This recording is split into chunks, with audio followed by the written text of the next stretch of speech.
વરસાદ આવ્યો તો એમાં એને બગાડ્યું, બગડેલું લીધું, આ બીજું સારું આવ્યું, એ બગાડ્યું.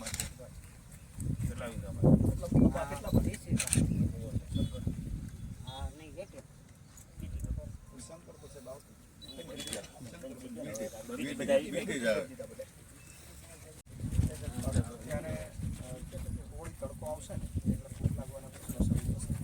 બપોર આવશે તો રાઈટ, અને જો પ્રાકૃતિક ખેતી કરતા હોય તો ટ્રાઇકોડર્માથી જો પાણીની સુવિધા હોય ને તો જેવો તડકો વધે ને પાલક નહીં આમાં તો એવું છે એકદમ પાણી બે દિવસ કાંઈ ન એટલે આમાં દેવું કાંઈ ન થાય. વેપારી લે નહીં, વજન ન આવે, બીનું જ વજન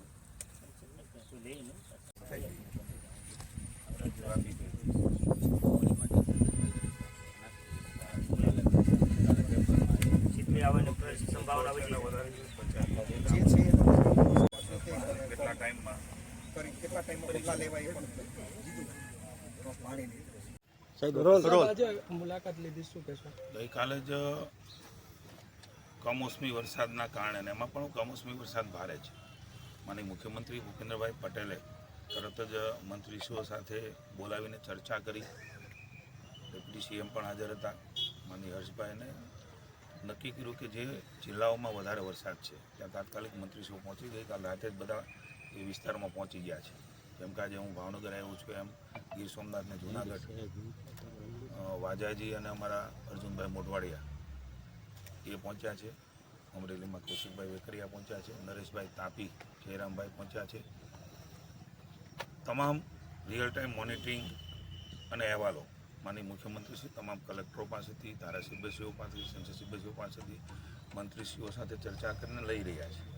પણ તરત જ સ્થિતિનો તાગ મેળવવા માટે આજે ભાવનગર જિલ્લામાં હું અહીંયા શિહોર તાલુકામાં ખેતરમાં પણ આવ્યો છું.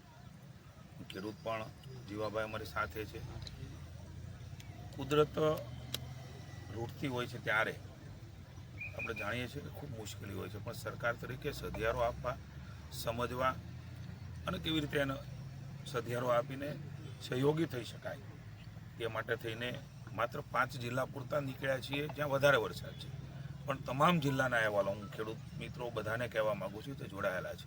તમામ રિપોર્ટો, પ્રાથમિક અહેવાલો જે પણ મુખ્યમંત્રીશ્રીએ તાત્કાલિક સૂચના આપી છે એ આખા સ્ટેટ મોનિટરિંગ સેલમાં ઉપર નજર રાખી રહ્યા છે, ચર્ચા કરી રહ્યા છે અને કેમ શું થઈ શકે એના માટે બધી જ બાબતોની ચર્ચાઓ કરીને અંતે કે કેવી રીતે ફરી વખત ખેડૂત બેઠો થાય એની ચિંતા કરવાના છે.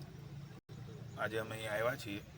સાંજે કલેક્ટર ઓફિસે સમગ્ર જિલ્લાની ચર્ચાઓ, રિવ્યૂ બેઠકો અને અહેવાલો એ પણ લેવાના છે અને ભવિષ્યમાં પણ શું થઈ શકે એની પણ વાત આપની સાથે કરીશું. પણ રાજ્યની ભૂપેન્દ્રભાઈની સરકાર એ હંમેશા સંવેદનશીલ રહી છે.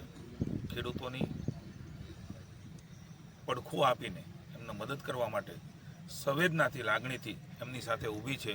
એટલે હું આપ સૌના માધ્યમથી તમામ ખેડૂત ભાઈઓને હું વિશ્વાસ અપાવું છું કે ખૂબ સંવેદનાથી આ સરકાર જ્યારે કુદરત આ પ્રકારે કમોસમી વરસાદ રૂપે ઉઠી છે ત્યારે તમારી સાથે ઊભા રહેવા માટેના તમામ પ્રયાસો સરકાર કરશે. Okay, thank you.